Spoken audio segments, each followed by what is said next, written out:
to the next tray. Introducing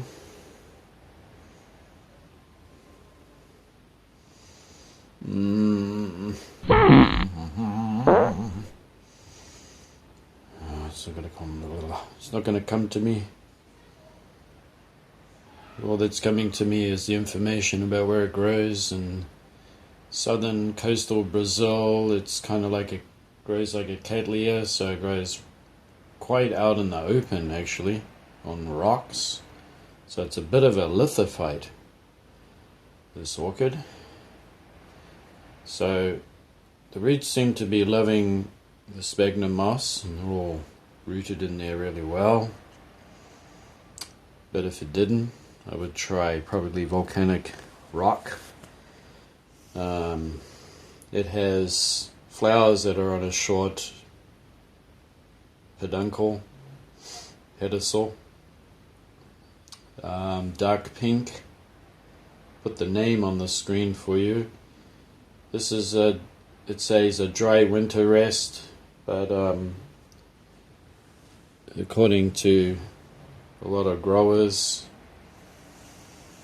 and if you listen to Roger's Orchids, he always says books give you the bare minimum of information, so you know that a dry winter rest might not look like dry to you. It might be dry for their country because it rains so much during the rainy season that when it gets drier, they call it the dry season, just because it doesn't rain as much, but it still rains. It's just not in great profusion, so the plant would probably dry out quite a lot in between waterings, and it would get maybe this morning mist or condensation that comes in that keeps the bulbs plump enough. And roots tell you everything about their climate. This thing pushes out a lot of roots during the winter, which lets me know that it's definitely a plant that is trying to find water in the dry season, so you can get some roots out there whenever it can. The next one is a Dendrobium Angel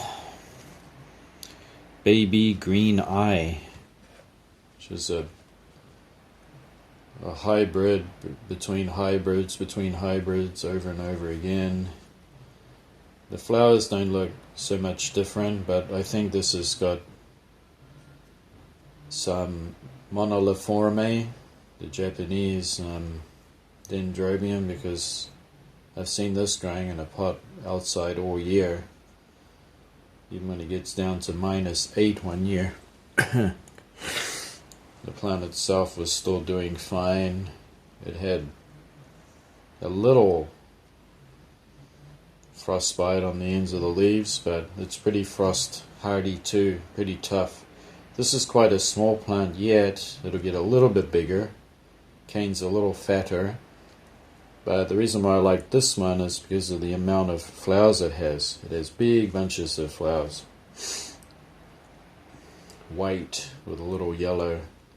So this one's been inside. I probably don't need to do that this year. But what I'm trying to achieve is to get my dendrobiums through the summer without wrinkling all up like they have. They got so wrinkled and so dehydrated that I've damaged a lot of them. And they're outside trying to recuperate.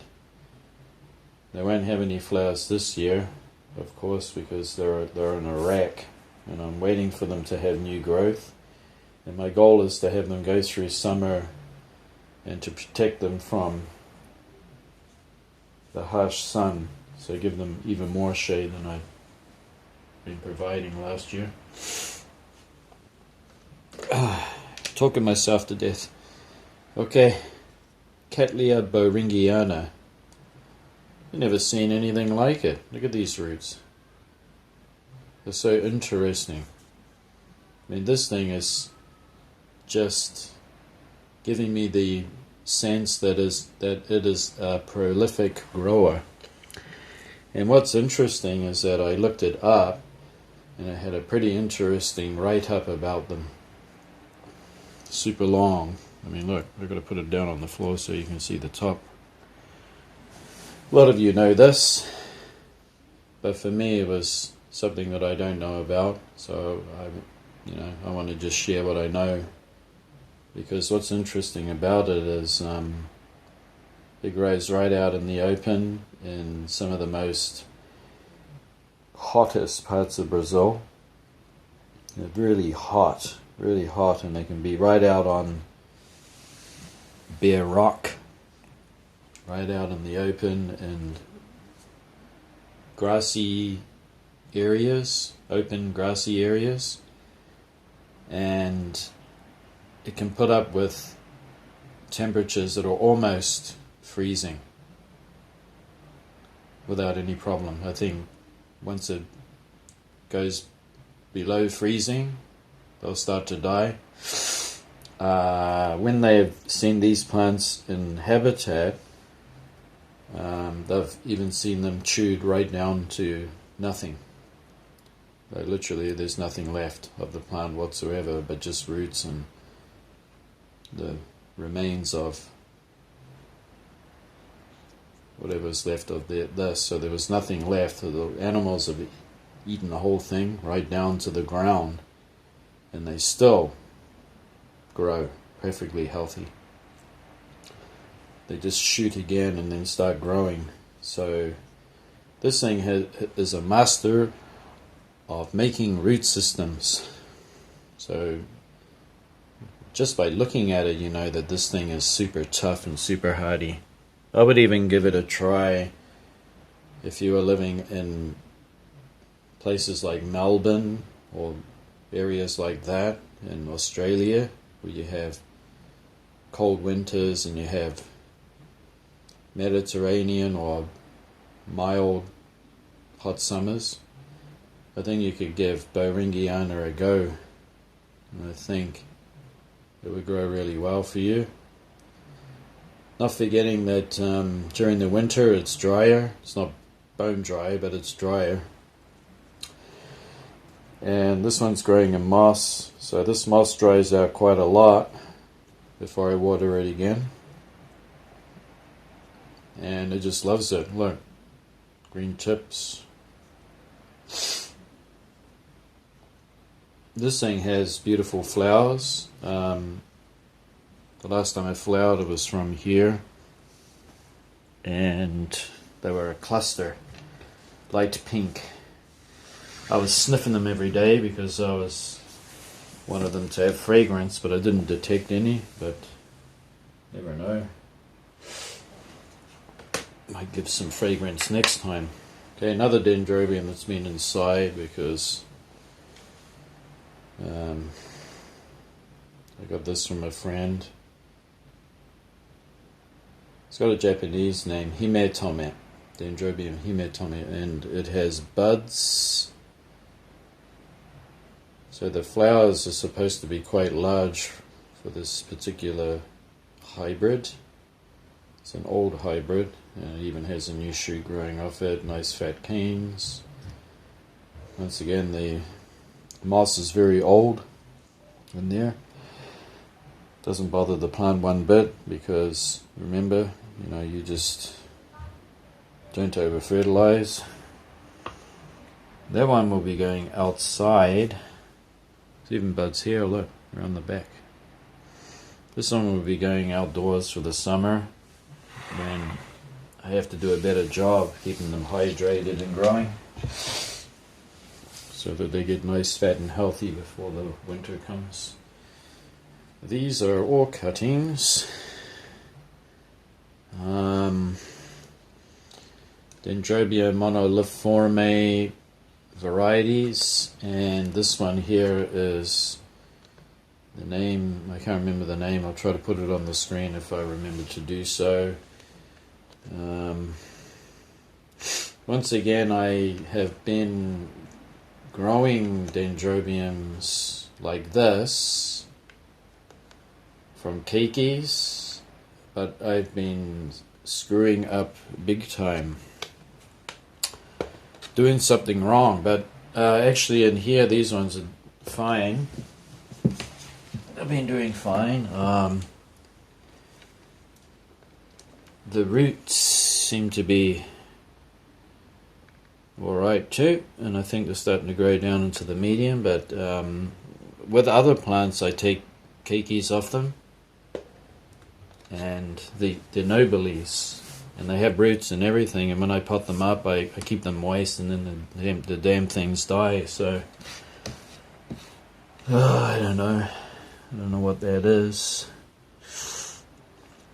I don't have any luck with them. Kingianum, I never had problems with Kingianum.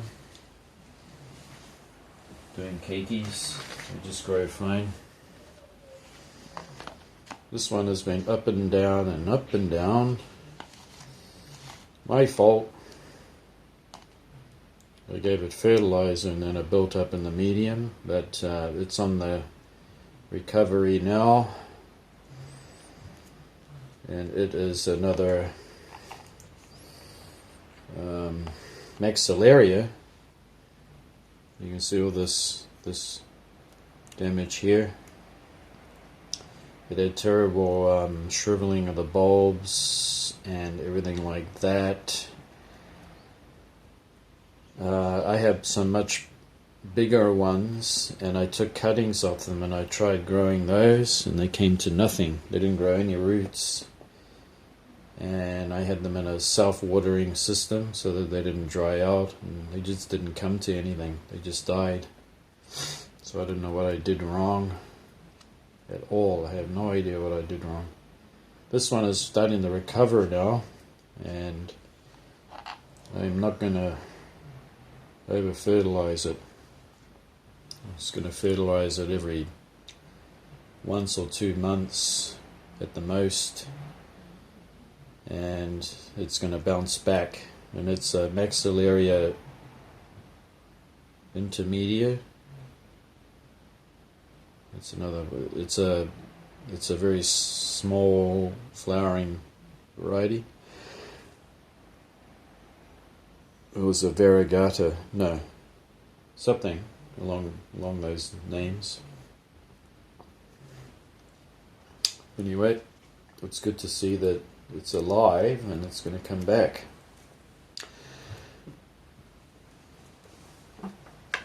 I know that they like plenty of water in the summer and to be kept moist, and they don't like too much heat and too much drying out. That's what killed some of mine. And speaking of plants that are going to die, this one showed a lot of it, and I bought it at a nursery, and it had spectacular Cattleya flowers, spectacular. And when the new growth came out, it came out with all this mottling and speckles, and it almost looks diseased if you ask me. It looks diseased, and then the new growth comes out, and the new growth is looking fine, although very weak, and it has a root system growing in there trying to support these back bulbs that have shriveled pretty bad, but they're still alive. It was in a nursery, and I loved it, and I bought it, and then it went downhill fast. And it could be a number of things. It could have been kept in stock in a cool place for too long, too wet, and the roots rotted. It was indoors at the time, and it wasn't getting enough light, so it was the roots, of course, and they're not getting sufficient light, they tend not to grow, and it's still moist, and it caused it to rot, or they just used tap water, and it had chlorine in it, and it irritated the root system. So there's a number of reasons why this happened, and I had to rescue it, put it in here. It's pushed this new growth out, and all I can do is just hope that it keeps growing, plumps up the back bulbs enough that it can start off new bulbs. And this kind of disease looking leaf, it won't spread anymore. Of course it's not spreading, there's not going everywhere, but I don't know what it is. It's just poor health. Okay, one more basket to go. Anyway, if you're enjoying watching, please watch some more then. Alright, because I want to share with you how these plants are going in the winter indoors before they go out for the spring, so stay tuned. Okay, welcome back to the next part. I'm going to take out this big one. Out you come.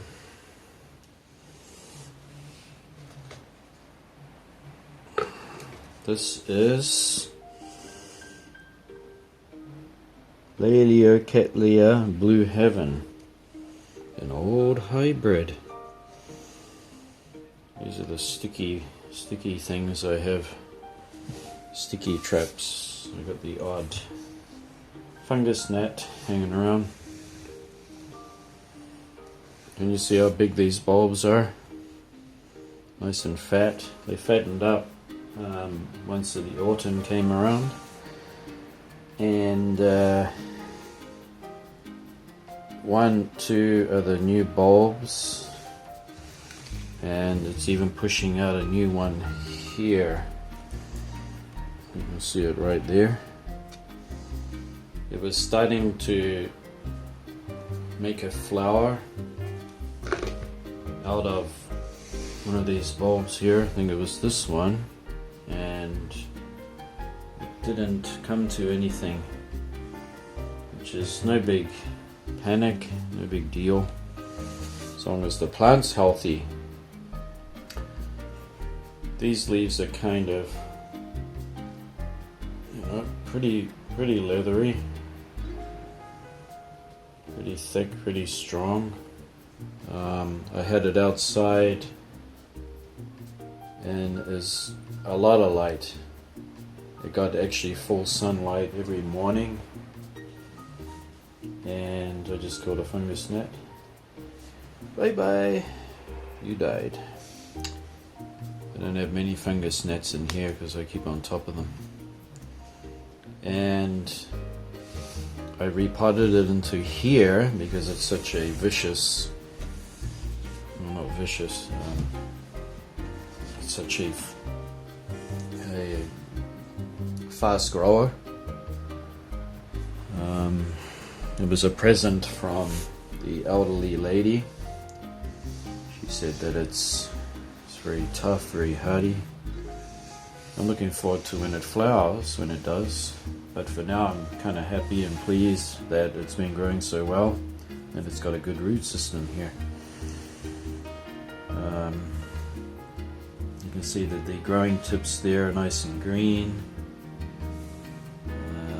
It will continue growing and fill this pot up, so it's going to be magnificent. So nice juicy big bulbs. Yep. As with all the other plants, it has a tendency to want to keep growing, so I just go with the flow. I just go with what the orchid wants and needs, and so I water it, or I keep watering it. It's in a chunky mix with some sphagnum moss, bark, and pumice. Although I could have, it was in straight sphagnum moss before I repotted it, and it had a really great, perfect, healthy root system. And it had been in there for many years, she told me. And once again, the sphagnum moss was fine. Even though it had degraded, it didn't cause any problems to the root system whatsoever. The only reason why I had to repot it was it was getting too big, and these bulbs are gone outside well, starting to push outside the pot. And once that happens, all the roots will grow onto the pot or outside of it, and then it's hard to condition them to growing in bark or anything. They have to be, once they're exposed and in the air, they just have to stay that way. So once it does get bigger, it'll put a nice show for me. So that's that one. That's all I know about it. The next one is so pathetic, I shouldn't even show it. This is what happens when a Cotyledons goes down the tubes. And it's pushed out one new growth. It is a Cotyledons huetneriana. It needs some more water right now. It's in this terracotta pot that's disintegrating, just falling apart. Guess that happens to some pots. Whether it provides it with some extra nutrients, we don't know. And it's hanging in there. It just needs a bit more water, that's all. And in time, it'll become something. Let's put that one back over here. And I'm going to bring this one out. It's terrible. It's a cutting that my friend made. And I've been waiting all year for it to grow a new offset, and it didn't, so I don't think it ever will, but you never know, it might try, right? So what I've done is I just let it get quite a lot drier because I was keeping it moist, and they didn't do anything for almost a whole year having it. And it even flowered from the old canes, which lets you know that they still have a bit of vitality in there. This cane here is probably on its way out. I was going to squeeze that chopstick there. That's not the cane. This might make a offset. You never know. It's getting close to spring now, so I might moisten it up a bit. And this is Dendrobium Gatton Sunray. If nothing eventuates from it, I'll just buy a new one. But I kind of love it. I love its flowers. Alright, there's only one last thing to do, and it's to show you the orchids that are hanging up. So I will be back for that part. Alright, so stay tuned for the last part of this video. Okay, this is the plants that are hanging up. Okay, you missed the part where I was getting angry at my orchids. Because they wouldn't come down. Okay. This nice big specimen is what started me off on Cattleyas. You can see there that it wants to keep growing, so I just go with what it wants.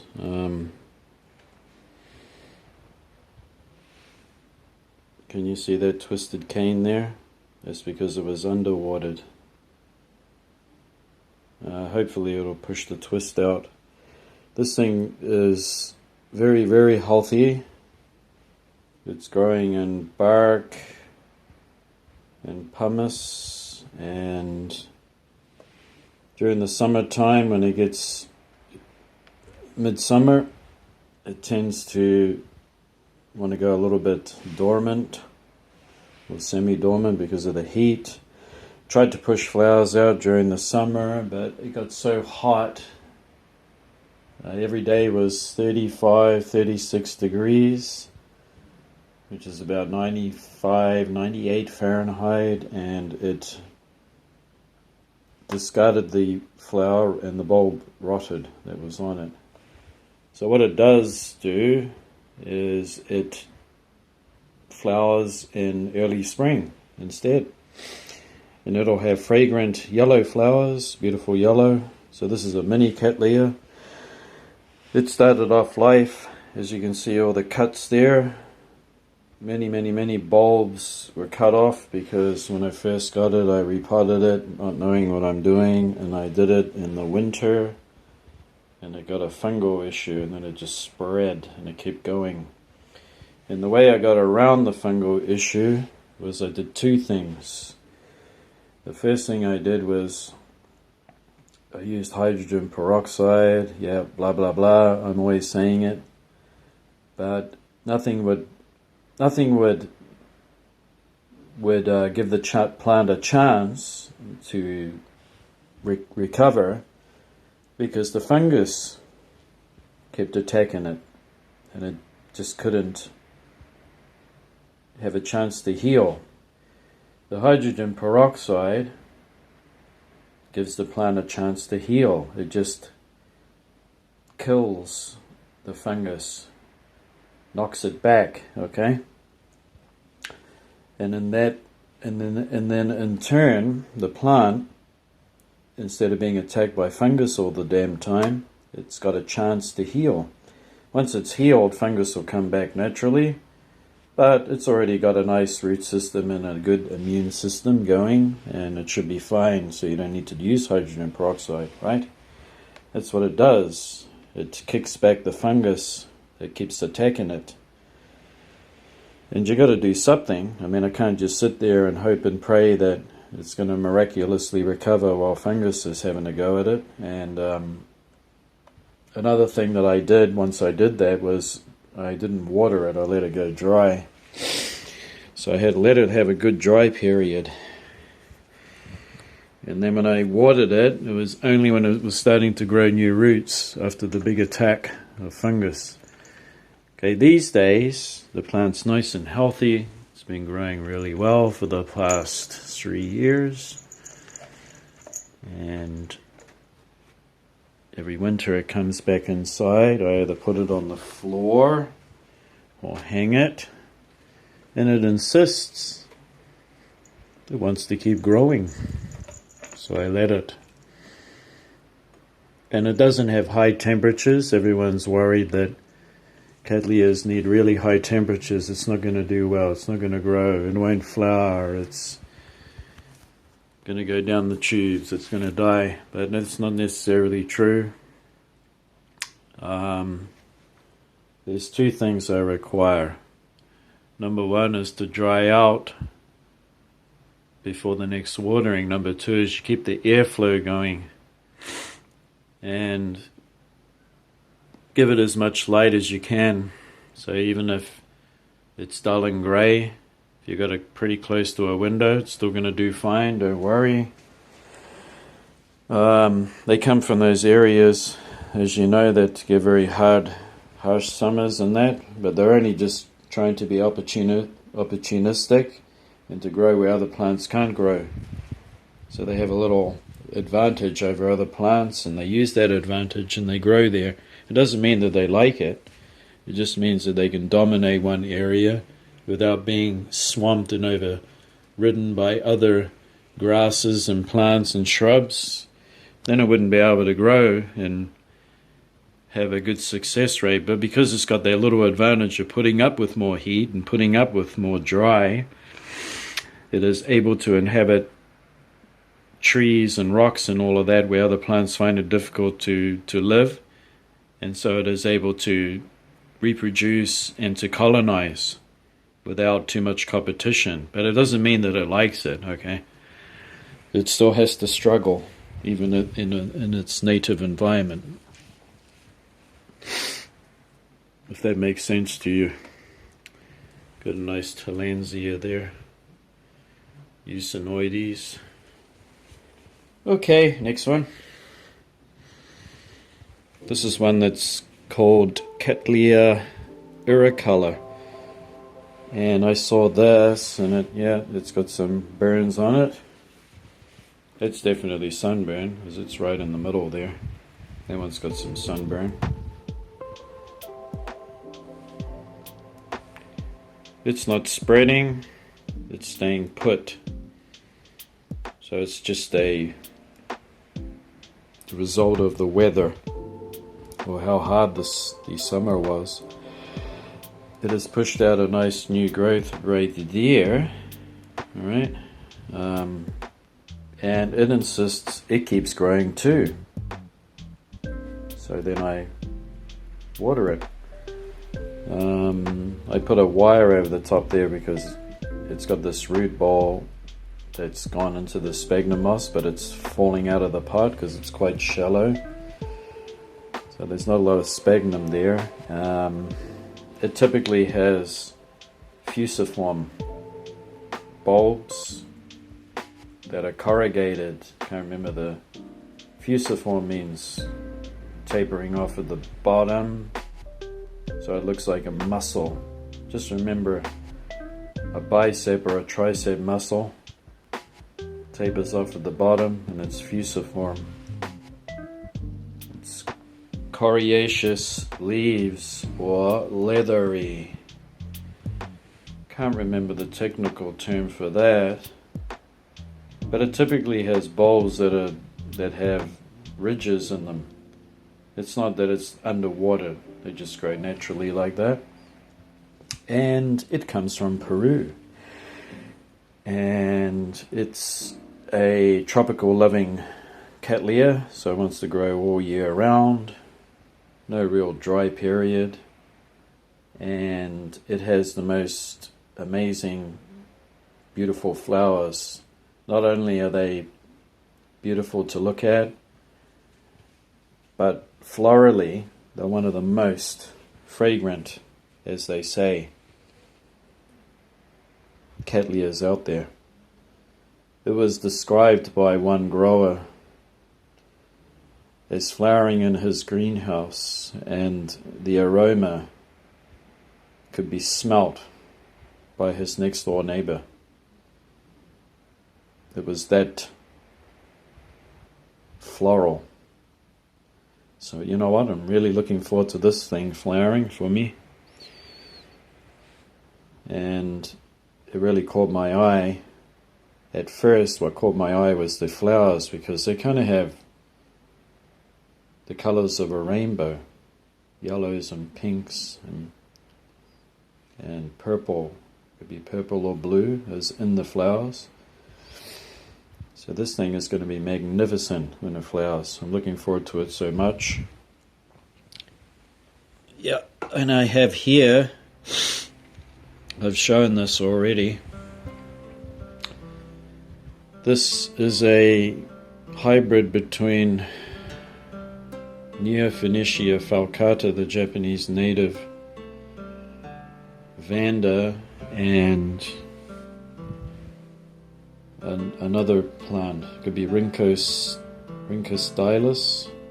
I can't remember at the moment. But I thought the flowers weren't going to be floral, but they are now. Beautiful, beautiful smell. It's not really strong, so every now and then you can actually smell it in the room. And this has been growing in the sphagnum moss. As you can see, it's nothing but degraded, but it's not gone acidic. And I don't want to repeat myself again, but you know why. It's got beautiful root system growing there, nice green tips. You see there? Yep.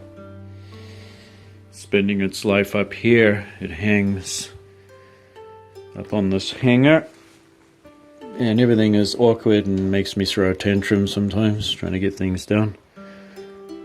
As it gets hooked, it'll get hooked on something, and then I wonder, what is it hooked on? Why is it not moving? So I just got to delicately place everything and hang it all up and all the rigmarole. This is a Tillandsia here. I built a nice swirling hanger for it, and the hanger is, and this wire is just bonsai wire.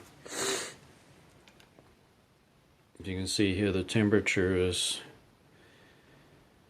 18, nearly 19 degrees, and a little under 70, 65% humidity.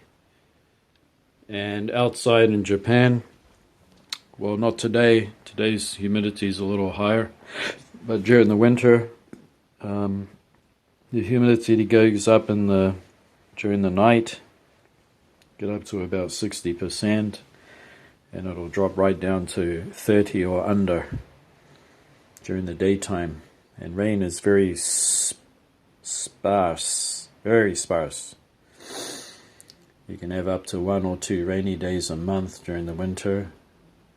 And if it does rain, it's just like a spritz. It's just a slight rain. And you will start to get your first slight rains coming in about May.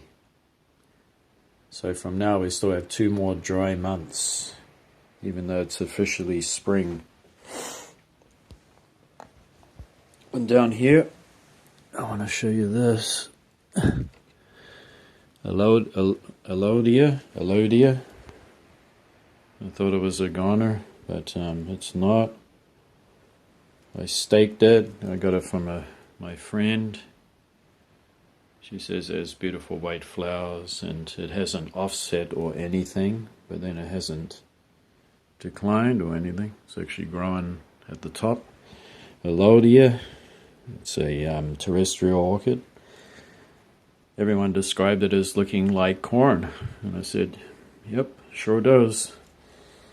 But when those flowers come out, it's not. It just spends its time there. It'll go back outdoors. Hopefully it'll start to offset and I get a clump. That's just the dendrobium that I got that's finished flowering. Dendrobium nobile. And these are epiphyllums. This one is a white flowering one. It's got a huge long new growth that's come out here, and that one is a one that has beautiful pink flowers that I just couldn't resist. I had to buy it, and it was just a leaf. So it's that one leaf that's got that information written on it in Japanese. I'll put the name on the screen if I remember. But it's making its way. Doing well. It's got a lot of shoots. These are just the Pileas down here. Yep. And over here, my big old Phalaenopsis that stays inside, of course, doesn't go out. This one's doing beautiful, and this one is wilted because down there the root system didn't do too well, but up here it's getting a new one. You can do 2 things. You can cut it and stick it back in, or you can just leave it as it is, and then it'll shoot its root system into the medium and grow that way. Of course, they do it in nature anyway. They get longer stems. You don't have to keep cutting them back, but it'll be fine. Okay. Thanks for joining me on this update of the orchids overwintering inside, and I hope this helped you out a little bit about how orchids do when you're growing them indoors over the winter. And if you have any questions, let me know. Thanks for watching, and next time we're going to do an update on the cacti overwintering out there again, so stay tuned for that. And until next time, see you. And don't forget that looking after your plants is not a chore, it's part of your self-care. Okay? Even if you're